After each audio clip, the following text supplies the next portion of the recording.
Marcos capítulo 15. Vamos a hacer de los versículos 6 al 20, pero esta vez me gustaría orar primero antes de leer. Si inclinara su rostro junto conmigo para ir delante de Dios una vez más. Padre, eres hermoso y maravilloso. Entre todos, millares y millares, decía este cántico de alabanza hacia ti.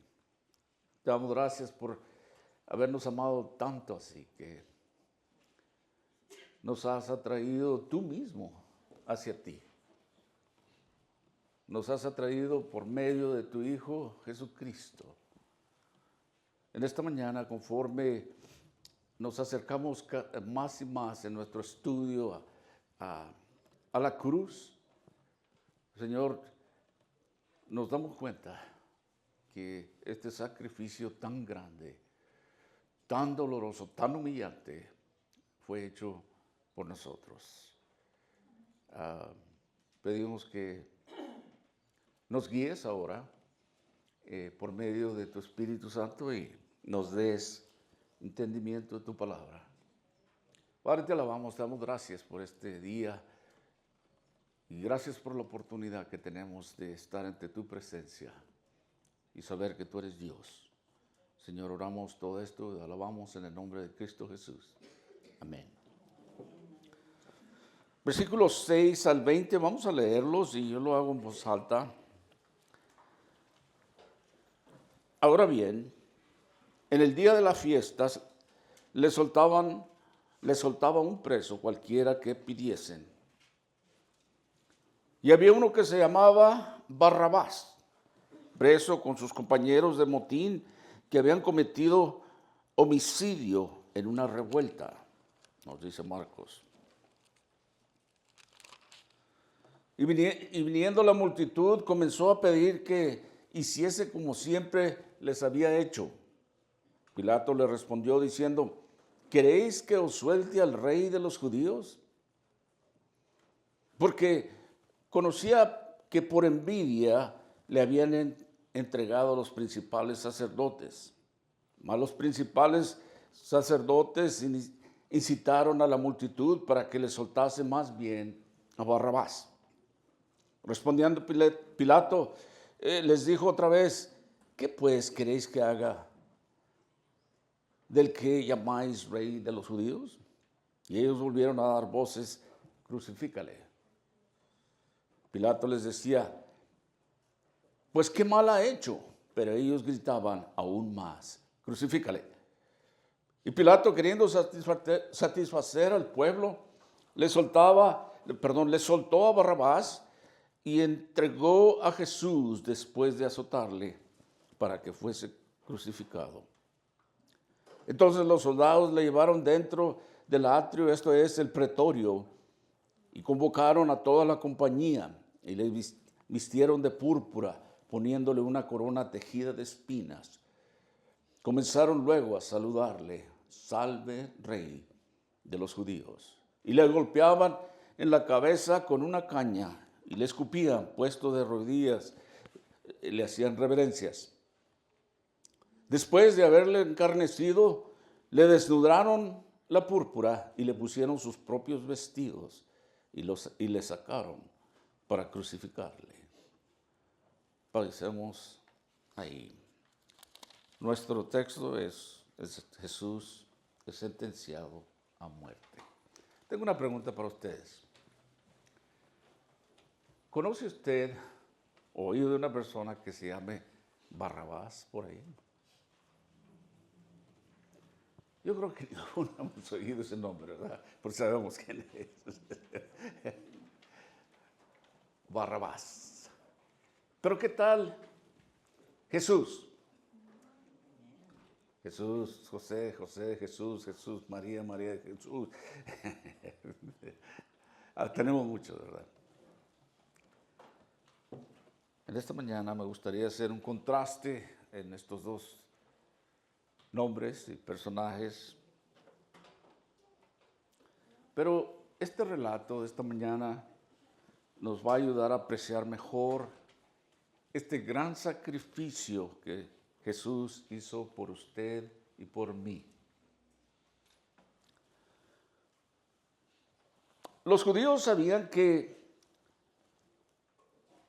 la acusación de ellos no iba a tener ningún impacto en Pilato, porque él los odiaba tanto como ellos lo odiaban a él. Entonces necesitaban presentar diferentes acusaciones contra Jesús. Él no podía ignorar estas tres acusaciones. Me refiero a Pilato. Él no podía ignorar estas acusaciones y que estos judíos hacían a Pilato. Y por supuesto sabemos que eran puras mentiras. Una de ellas es no pagar impuestos a Roma. Esa era una de las acusaciones. Y la otra, que él se afirmaba como rey de los judíos. Y la otra es que él agitaba a todo el pueblo en contra de los romanos. Cada de esas acusaciones, si se declarara culpable Jesús, venía la pena de muerte. La única acusación que preocupaba a Pilato era la segunda, ¿verdad? De que afirmarse que él era rey, porque para ellos nomás había un rey, era de los romanos, ¿verdad? Y porque un rey es el que puede controlar la recaudación de impuestos y poder sofocar rebeliones por la fuerza, si era necesario. Un rey tenía ese poder para hacer todas estas cosas. Cosa interesante que Pilato fue una de las únicas personas ya en esas posiciones de los romanos en que quedó grabada esta conversación durante este tiempo de juicios. Y esto, por supuesto, era necesario para confirmar la muerte de Jesús, que fue hecho su sacrificio, un sacrificio por nosotros.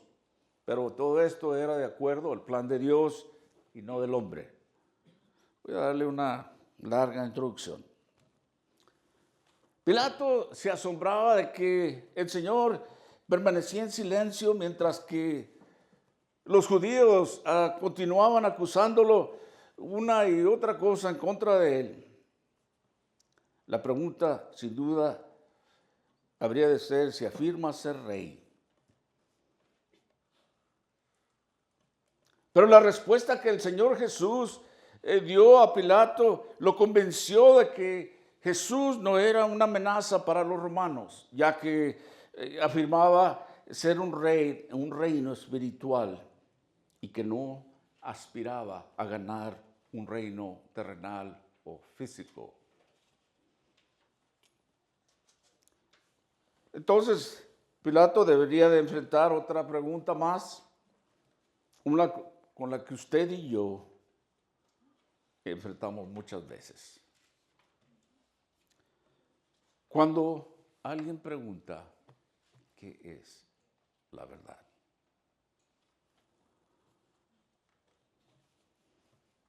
El hecho es que ahí Pilato sabía cuál era la verdad. Al igual que nosotros también sabemos cuál es la verdad.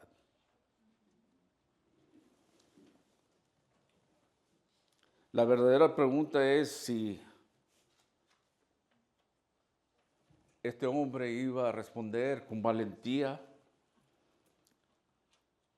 o él se doblaría ante la presión de la gran multitud reunida ahí en ese lugar que quería ejecutar al Señor Jesús.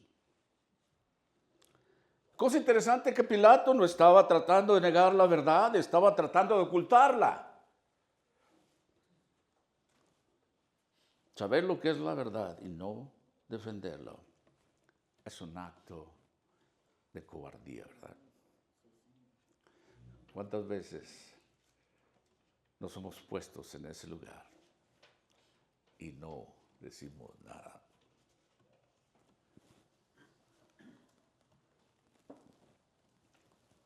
Lucas y Juan nos dicen que el Señor Jesús admitió ante Pilato que Él es rey de los judíos,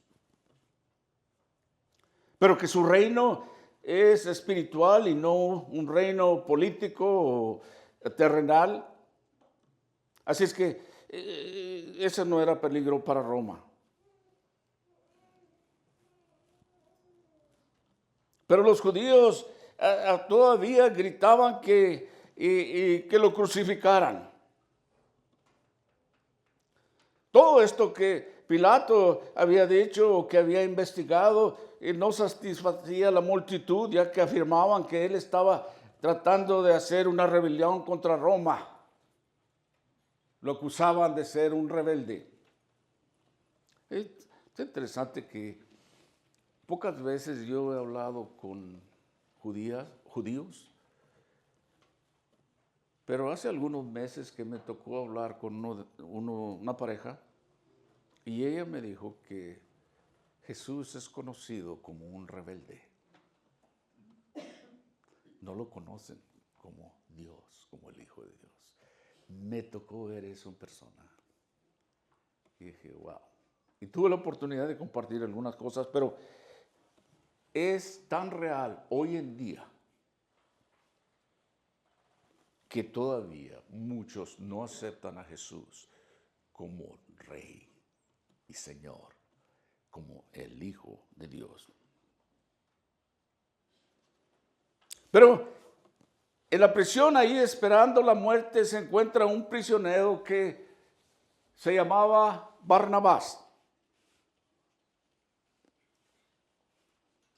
Era un hombre culpable de crímenes violentos, incluyendo el homicidio o asesinato, como nos lo dice Marcos aquí.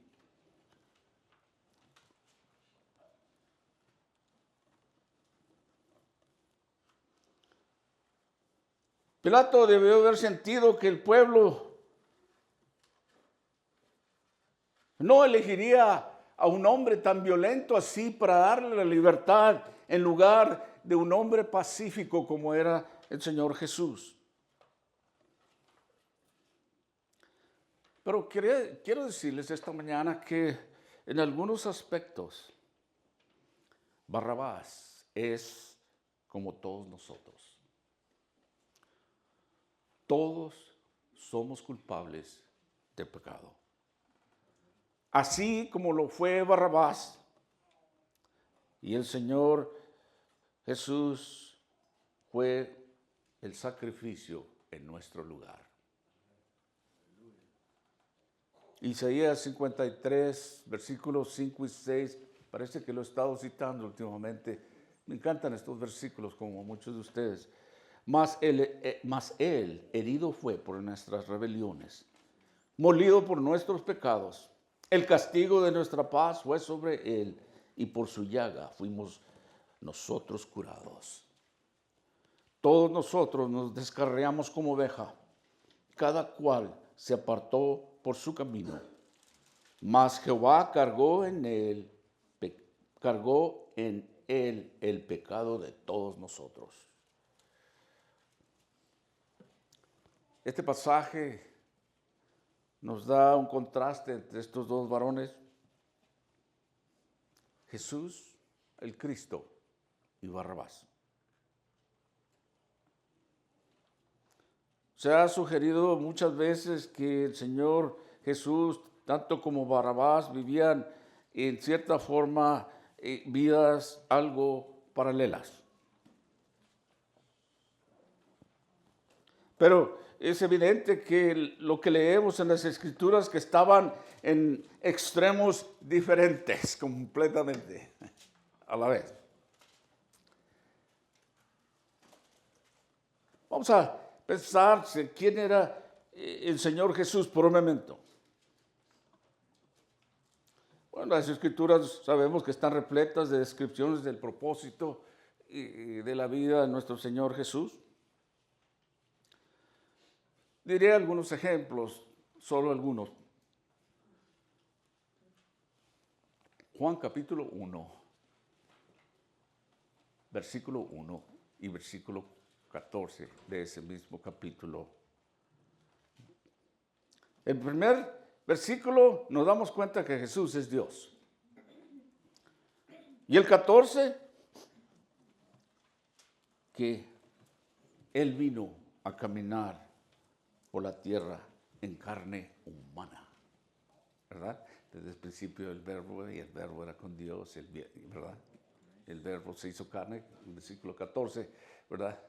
Y habitó entre nosotros. Juan 3:16.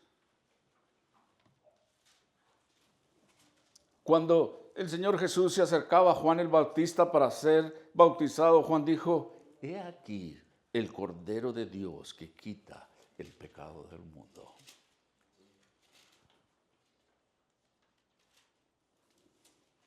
En Juan 3:16,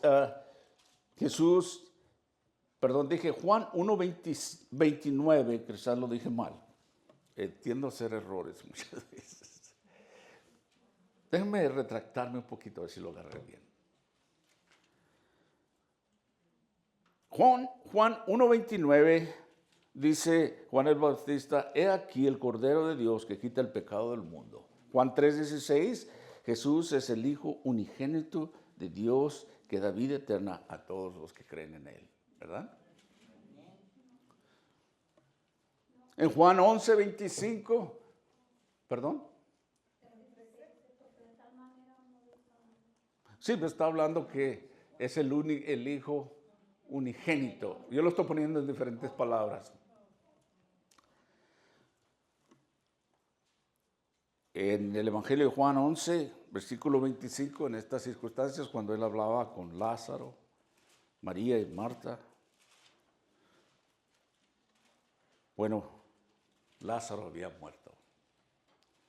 Pero él dice estas palabras: yo soy la resurrección y la vida.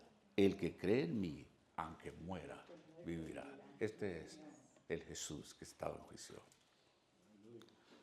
En Juan 14:6, Jesús dijo: yo soy el camino, la verdad y la vida. Nadie va al Padre si no es por mí. De acuerdo a las Escrituras, el Señor vino a esta tierra para quitar los pecados del mundo y conceder vida eterna a todas las personas que creen en Él. Eso es lo que nos dice la Biblia, ¿verdad? Y Él vino y se hizo en forma humana, murió en la cruz y llevó la pena de nuestros pecados. Pablo nos dice en Romanos 6:23, puros versículos familiares para nosotros, que la pena por nuestros pecados es la muerte, ¿verdad? Por supuesto que esta es una muerte espiritual, que quiere decir una separación eterna de Dios. Esa es la muerte espiritual. Jesús no solo era capaz o digno de pagar el precio por nuestros pecados, porque Él es Dios. Era y sigue siendo Dios, porque también era perfecto y sin pecado. En el Evangelio de Juan, capítulo 18, versículo 33, aprendemos que Pilato cuestionó a Jesús sobre si era o no el rey de los judíos, porque no debía de haber rey por encima del César. Y Jesús respondió diciendo: mi reino no es de este mundo. Si mi reino fuera de este mundo, mis servidores pelearían para que yo no fuera entregado a los judíos. Evangelio de Juan, capítulo 18, versículo 33.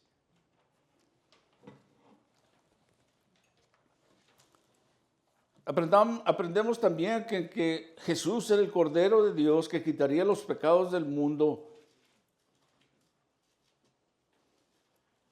Para muchas personas en aquellos días, inclusive hoy, Jesús era visto como un rebelde más. Ahora vamos a ver el lado de Barrabás. Mateo lo llama en Mateo 27, 16, un prisionero muy conocido, famoso. Mucha gente lo conocía. Juan 18:40 nos dice que Barrabás era un ladrón.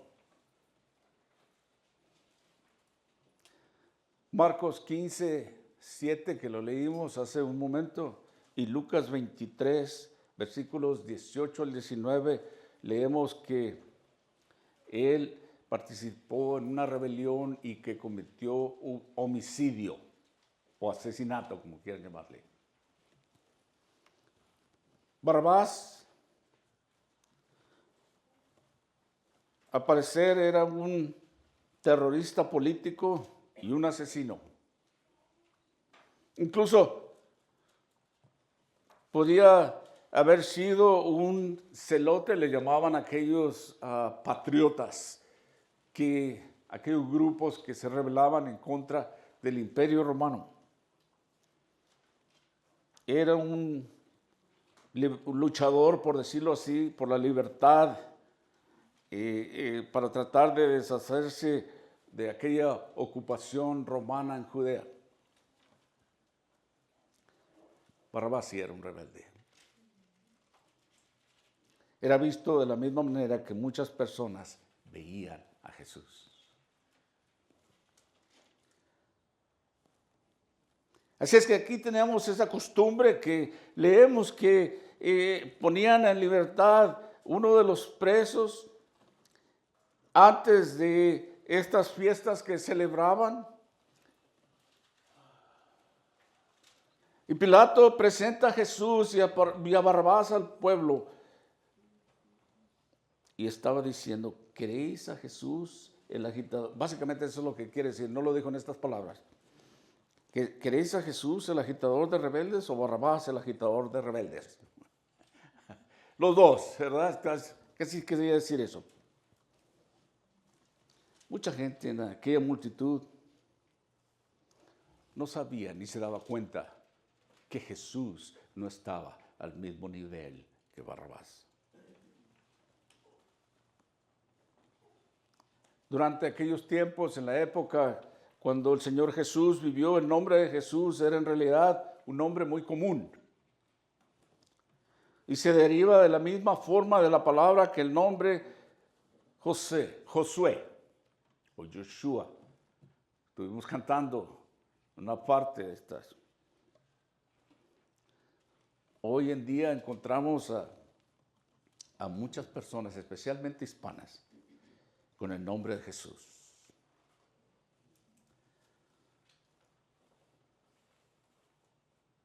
Así que vemos aquí que Pilato en realidad estaba preguntando a la gente, ¿queréis a Jesucristo el rebelde o a Barrabás el rebelde? Y muchos no podían diferenciar entre Jesús y Barrabás.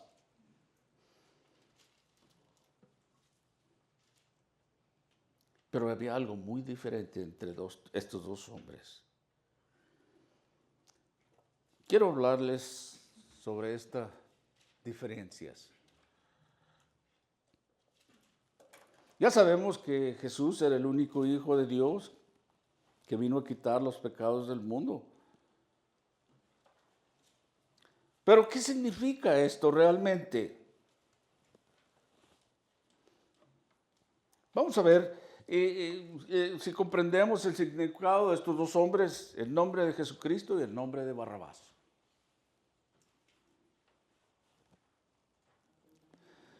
En el diccionario bíblico leemos que en el nombre de Jesucristo, Cristo es la traducción griega de la palabra hebrea Mesías.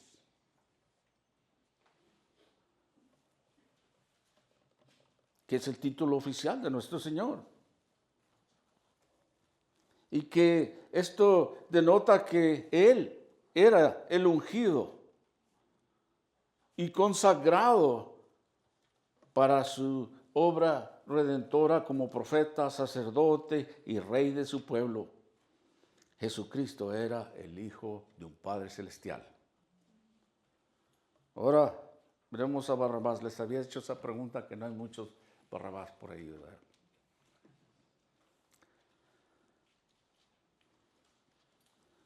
Estoy seguro que muchos de nosotros hemos oído el término Abba, que quiere decir Padre. Sí. Es usado en la Biblia. Y si usted busca el significado de Barrabás, literalmente significa el hijo de un padre. Tenemos el Hijo de Dios, el Hijo del Padre Celestial, Jesús, el Mesías, el Cristo. Barrabás, significado, Hijo del Padre.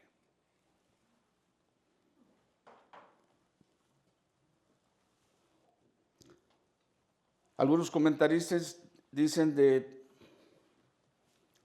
Barrabás, el nombre nacido de un padre humano.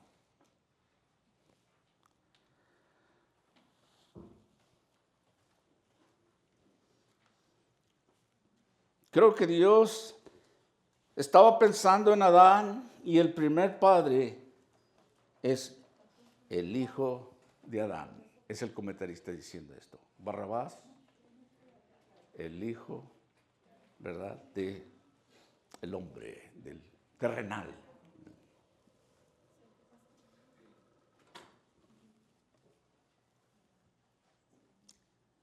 Así es que como hijo de Adán, Barrabás era alguien nacido del pecado. Jesús era el Hijo de Dios y Barrabás el hijo del pecado. Una gran diferencia. Así que tenemos a Jesucristo, el Hijo del Padre Celestial, y a Barrabás, el hijo de un Padre terrenal. Así es donde encontramos el significado de este relato. Barrabás representa la humanidad, rebelde, pecadora.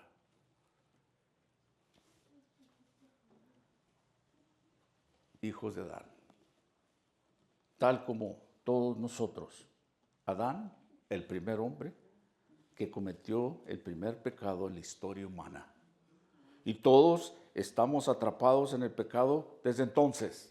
Pablo nos dice en Romanos 5:14, y desde Adán todas las personas que han nacido han cometido el pecado y están condenadas a la consecuencia del pecado, que es la muerte espiritual. En Romanos 6:23 dice que todos somos hombres y mujeres condenados, ¿verdad? Por cuanto todos pecamos y estamos destituidos de la gloria de Dios. Yo lo pongo en diferentes palabras. Al igual que Barrabás. Marcos, volviéndose aquí en los últimos versículos del 15 en adelante, nos dice, y déjenme darle vuelta a mi página.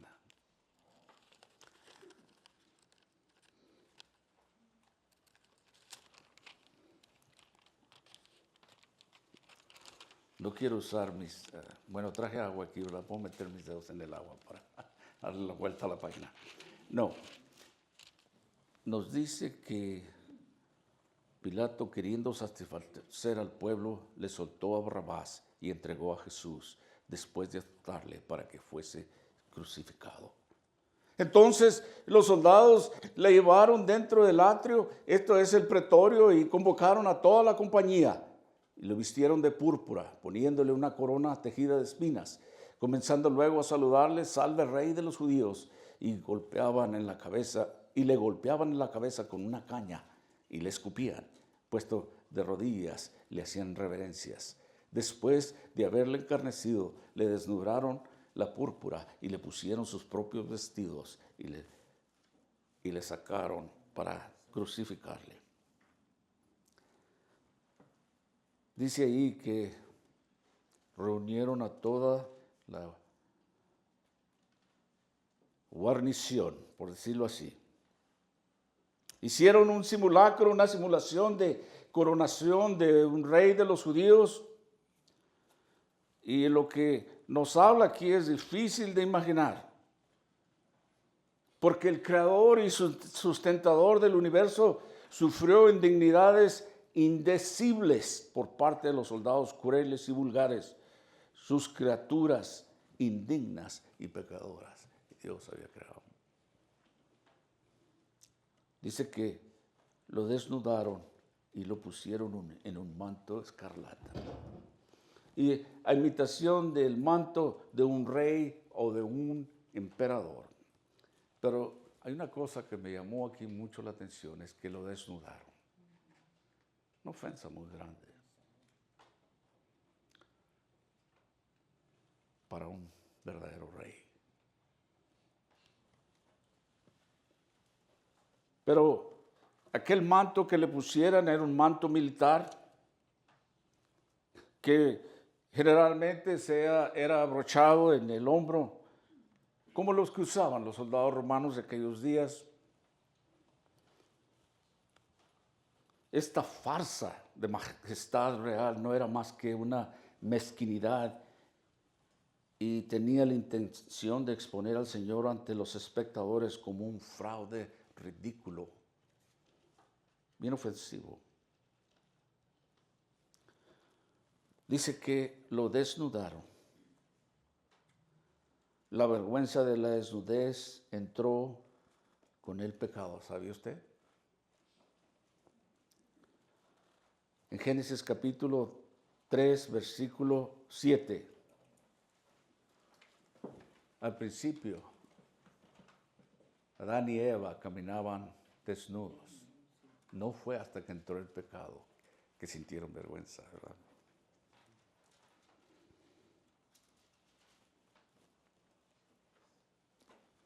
Pero Cristo, cuando vino a satisfacer a Dios, a pagar por el pecado y quitarlo, fue desnudado y se sometió a vergüenza para poder prepararnos una vestidura blanca para podernos cubrir. Yo creo que la mayoría de nosotros, lo más vergonzoso sería que nos vieran desnudos, ¿no? He leído de algunos comentaristas, quiero que sepa que este es un solo comentario, yo no puedo afirmar que así fue, que los pintores cuando pintan a Cristo crucificado le ponen algo de ropa. Algunos piensan que quizás no tenía nada, pero eso es solo un comentario. No puedo yo afirmar que así fue de una forma o de la otra. Pero nos habla de la vergüenza que lo expusieron. Adán y Eva se sintieron avergonzados cuando pecaron.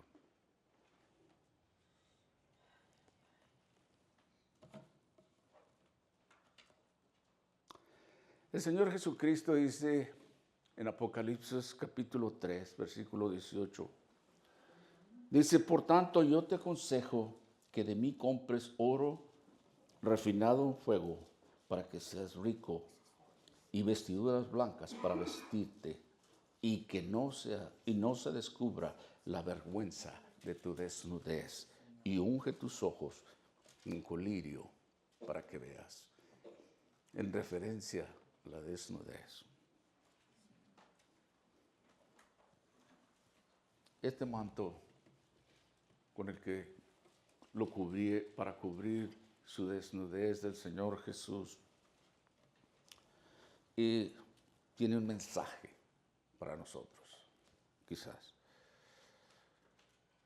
La escarlata está asociada con el pecado.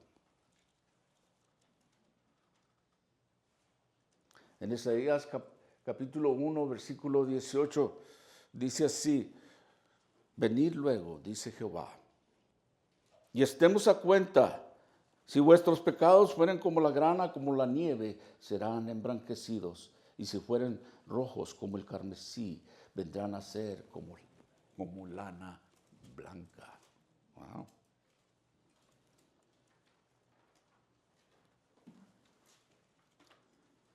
Me gustaría a mí personalmente pensar que este manto representa mis pecados puestos sobre Jesús, para que el manto de la justicia de Dios pudiera ser puesto después sobre mí.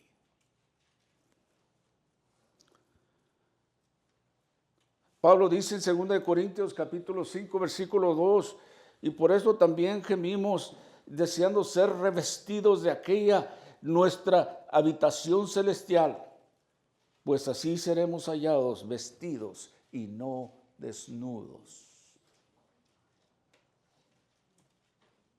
Si tan solo hubieran sabido aquella gente que fue a Dios o al Hijo a quien vistieron de púrpura,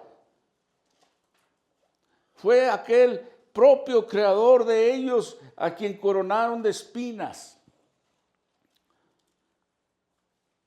el sustentador del universo de quien se burlaron, llamándolo rey de los judíos, el Señor de la vida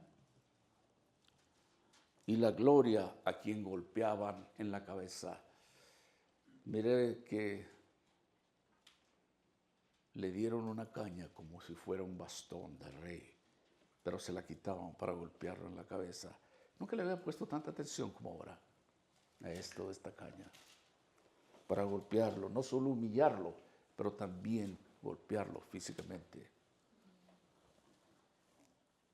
Lo escupieron al príncipe de paz. Se arrodillaron de una manera burlesca ante el rey de los judíos, al rey de reyes y señor de señores.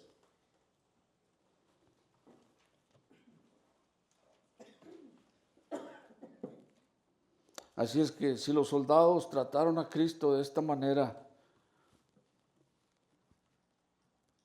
así es que ninguno de sus seguidores deberían de pensar que es extraño si los tratan de esa misma forma y se burlan de los seguidores de nosotros. Y se burlaron del rey. Algo humillante. Desnudo. Era para ellos una vergüenza exponer al Rey de Reyes desnudo por las calles. Les decía que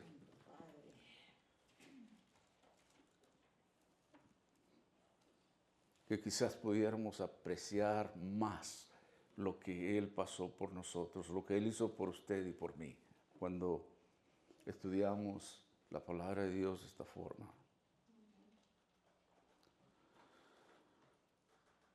Muchos hoy en día se burlan de su nombre o lo usan de una manera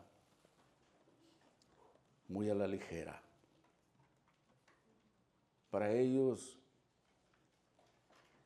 tanto el pueblo judío como los soldados romanos, Él no era nada. Se burlaban de esta manera. Pero aquí estaba el que sostiene el universo, porque la palabra nos dice que todo fue hecho por Él y para Él. Él lo hizo. Y para Él. Pero escupir al príncipe de paz de esta manera y burlarse de esta forma.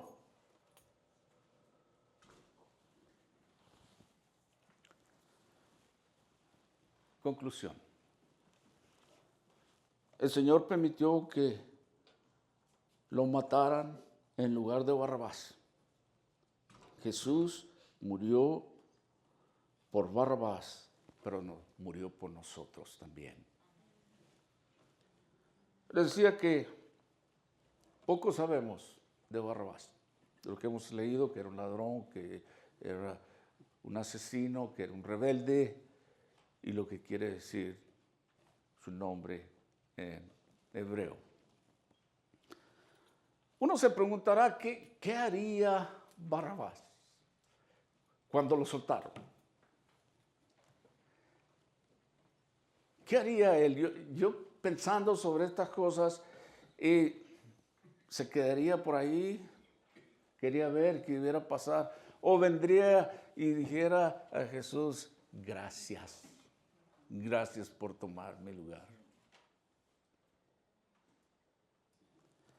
Yo creo que hay mucha gente que todavía no ha llegado a esa conclusión y decir gracias, Señor Jesús. Por eso hacía esa comparación de nosotros que somos en sí como Barrabás, rebeldes, pecadores. Y Él murió por nosotros. Fue desnudado, avergonzado, pero después, en su justicia, Él nos vistió a nosotros para ocultar nuestra vergüenza, nuestro pecado, que es la vergüenza espiritual, ¿verdad? Estamos usando una cosa física con una espiritual. Él nos viene a poner ese manto que nos cubre de nuestros pecados. Pero, ¿cuántos hay como Barrabás que no regresaron para darle gracias por haber tomado su lugar? Quizás Barrabás haber salido brincando, riéndose. Yo todo lo he hecho. El ladrón en la cruz reconoció eso. Pero nunca volvió para dar gracias a Dios. Isaías 53, 4 y 5, creo que lo leí. Él llevó nuestras enfermedades y sufrió nuestros dolores. Y nosotros lo tuvimos por azotado, por herido de Dios y abatido. Mas Él herido fue por nuestras rebeliones, molido por nuestros pecados. El castigo de nuestra paz fue sobre Él, y por su llaga fuimos nosotros curados o sanados.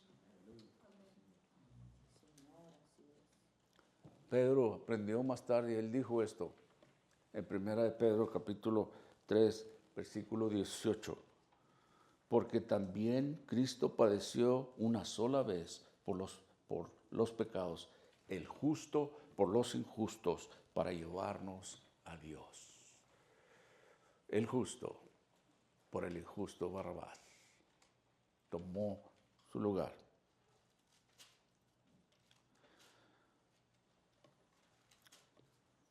El hombre que también luchó en contra de la iglesia, en contra de Dios por un tiempo, pero cuando Dios lo tocó y tuvo esa confrontación o esa liberación con Cristo, ustedes saben que estoy hablando del apóstol Pablo, que fue bajado de su macho. Él dijo en Romanos capítulo 5, versículos 6 al 8, porque Cristo, cuando aún éramos débiles, a su tiempo murió por los impíos, pues apenas morirá alguno por un justo. Con todo, tal vez alguno se atrevería a morir por el bueno, mas Dios muestra su amor para con nosotros, en que siendo aún pecadores, Cristo murió por nosotros.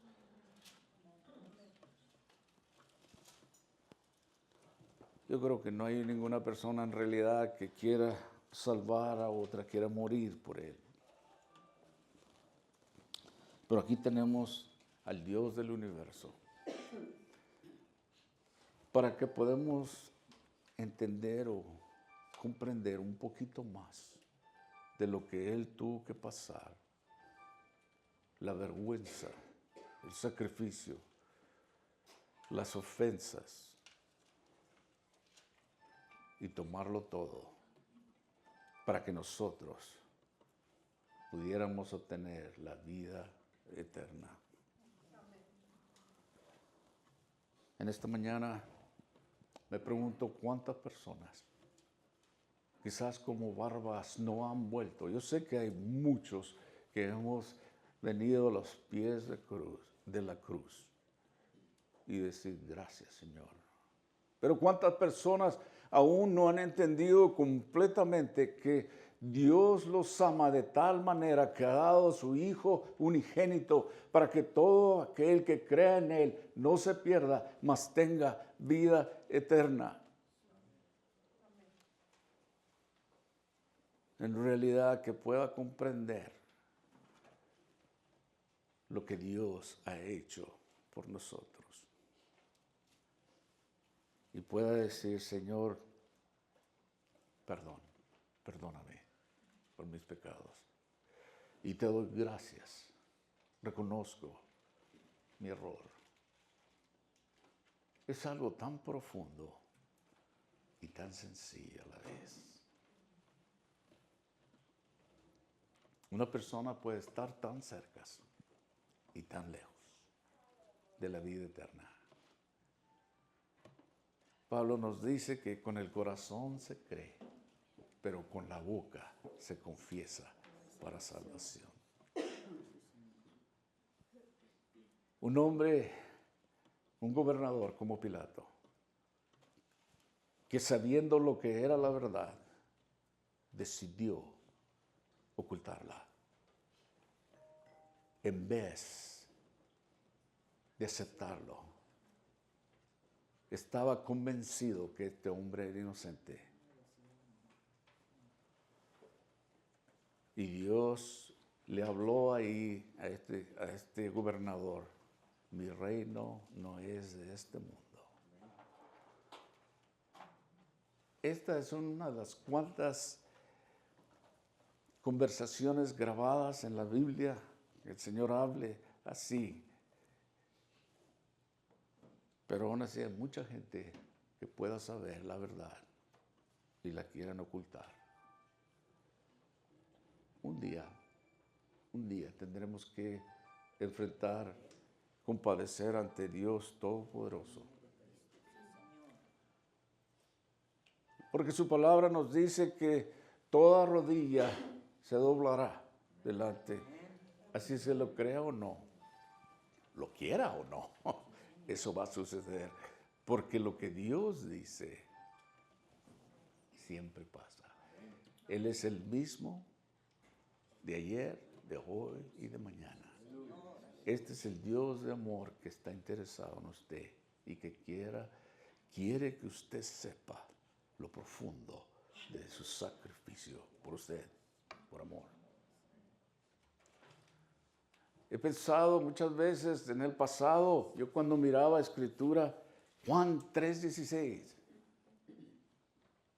Pues, ¿qué quiere decir eso para mí?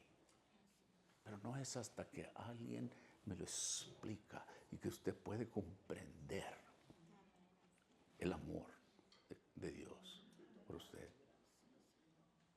Y muchas veces usamos Escritura así y la gente que no conoce de la palabra de Dios no entiende. Pero cuando estudiamos de esta manera y vemos su gran sacrificio,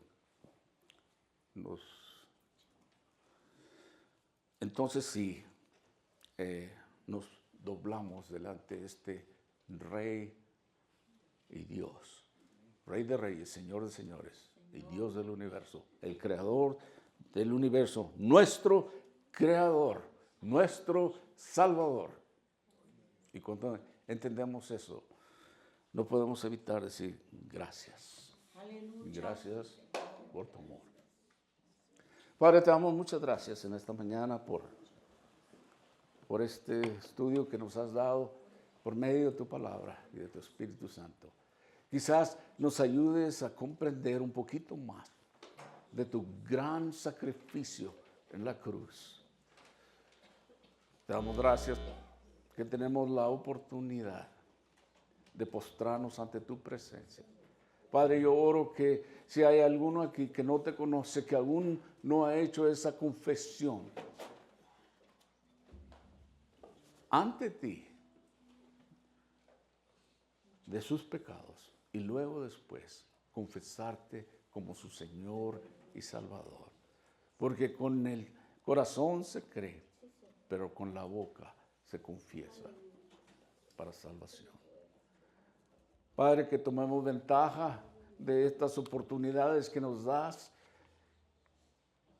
Señor, sabemos que tus misericordias son nuevas a cada día. Pero nosotros como seres humanos, como mortales que somos físicamente y podríamos ser espiritualmente, el día de mañana no está prometido para nosotros, solo tú tienes el control de nuestras vidas. Y un día demandarás por nuestra vida que tú nos has prestado. Señor, que nos encontremos doblegados delante de ti, proclamándote como Rey y Salvador.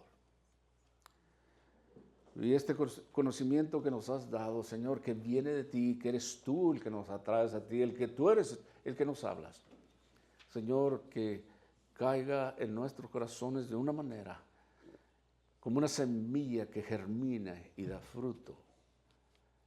Que sea así, pues, nuestra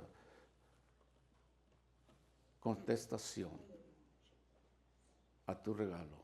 Gracias te damos por, Señor, este privilegio de estar aquí en esta mañana, poder adorarte en cántico y aprender de tu palabra. En el nombre de Cristo Jesús oramos. Amén.